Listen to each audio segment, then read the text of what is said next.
നമ്മളെല്ലാവരും ജീവിതത്തിൽ ഒരു കാര്യമാണ് ആഗ്രഹിക്കുന്നത്: സ്വാതന്ത്ര്യം.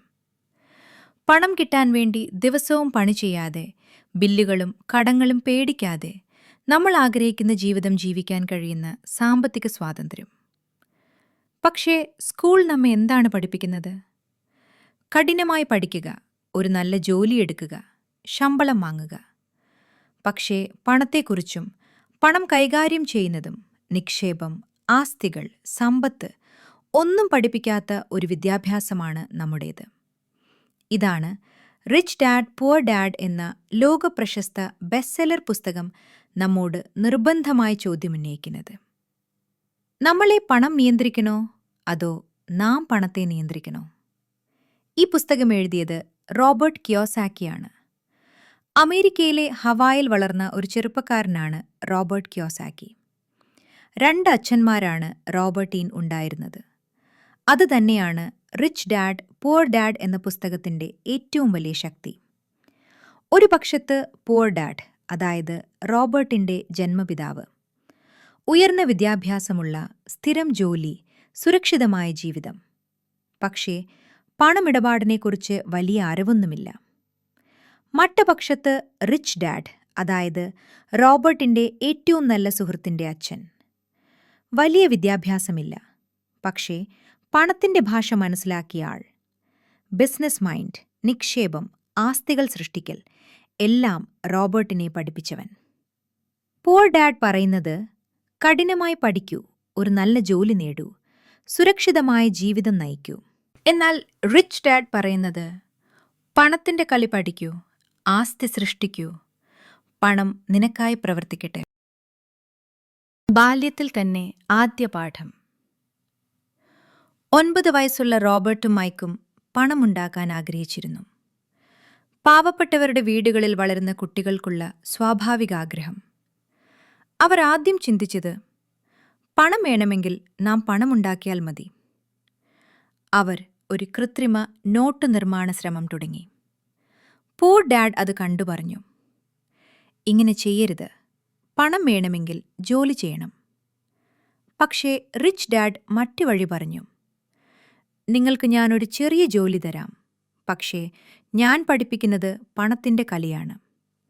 പണത്തിനു വേണ്ടി ജോലി ചെയ്യുന്നത് ഒഴിവാക്കുക, പണം നിങ്ങൾക്കായി ജോലി ചെയ്യുന്നത് പഠിക്കുക. ഇതായിരുന്നു ജീവിതത്തിലെ ആദ്യ turning point. Don't work for money. Rich ഡാഡിന്റെ ആദ്യ പാഠം. റിച്ച് ഡാഡ് അവരെ തന്റെ ചെറിയ കടയിൽ ജോലി ചെയ്യിച്ചു. മണിക്കൂറിന് വളരെ ചെറിയ ശമ്പളം. പുവർ ഡാഡ് അത് കേട്ടപ്പോൾ ചോദിച്ചു, എന്തിനാണ് ഇത്ര കുറച്ച് ശമ്പളത്തിന് പണി ചെയ്യുന്നത്? അവന്റെ മനസ്സിൽ ജോലി, ശമ്പളം എന്നൊക്കെയായിരുന്നു. ശമ്പളം കൂടിയാൽ ജീവിതം മെച്ചമാകും. പക്ഷേ റിച്ച് ഡാഡ് പറഞ്ഞു, നിങ്ങൾ ശമ്പളത്തിലേക്ക് നോക്കാൻ പഠിച്ചാൽ ജീവിതം മുഴുവൻ ശമ്പളത്തിന് പിറകിൽ ഓടേണ്ടി വരും. പണത്തെക്കുറിച്ച് വിദ്യാഭ്യാസമില്ലാത്തവർ ജീവിതം മുഴുവൻ ജോലി ചെയ്യുകയും ബില്ലുകൾ അടക്കുകയും ചെയ്യും. റോബർട്ടും മൈക്കും മനസ്സിലാക്കി, പണമുണ്ടാക്കുന്നതല്ല, പണം മനസ്സിലാക്കുന്നതാണ് വിജയത്തിന്റെ അടിസ്ഥാനം. റാറ്റ് റേസ്, ജീവിതത്തെ പിടിച്ചുലക്കുന്ന വലയം. റിച്ച് ഡാഡ് പെട്ടെന്നൊരു വലിയ സത്യത്തെ വിശദീകരിച്ചു. മിക്ക ആളുകളും റാറ്റ് റേസിൽ കുടുങ്ങിക്കഴിയുകയാണ്. റാറ്റ് റേസ് എന്നത് എന്താണ്?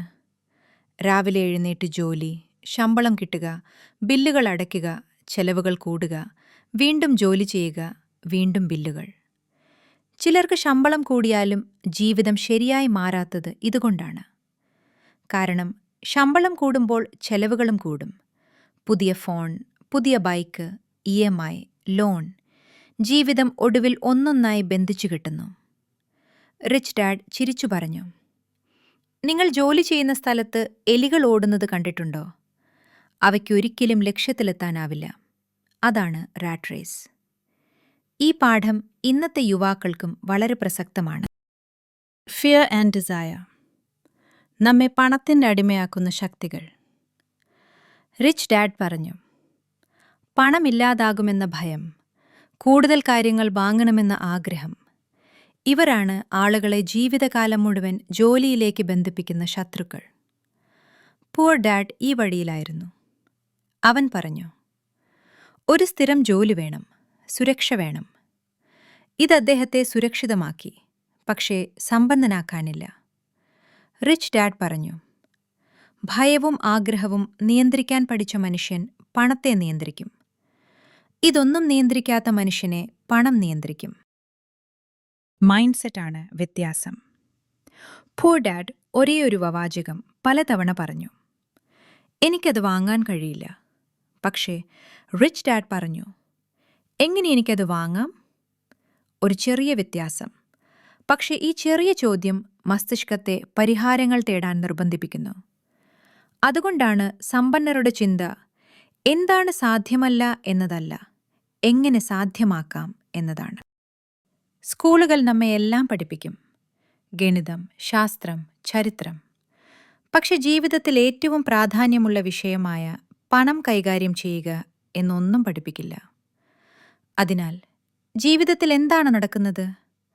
ശമ്പളം, ചെലവുകൾ, EMI, കടങ്ങൾ, ബില്ലുകൾ, പേടി. അതുകൊണ്ടാണ് റിച്ച് ഡാഡ് പൂർ ഡാഡ് പുസ്തകം ലോകത്തെ മാറ്റിയത്. അതിൽ പറയുന്നത്, knowledge about money is more important than earning മണി.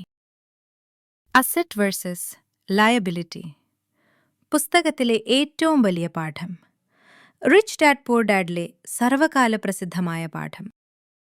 സമ്പന്നർ ആസ്തി വാങ്ങുന്നു, പാവപ്പെട്ടവർ ബാധ്യത വാങ്ങുന്നു. എന്നിട്ട് അതിനെ അവർ ആസ്തിയാണെന്ന് തെറ്റിദ്ധരിക്കുന്നു. സിമ്പിളായി പറഞ്ഞാൽ, ആസ്തി എന്നത് നിങ്ങൾ ഉറങ്ങുമ്പോഴും പണമുണ്ടാക്കുന്ന കാര്യങ്ങൾ. Rental property, investments, business, stocks, റോയൽറ്റൈസ്.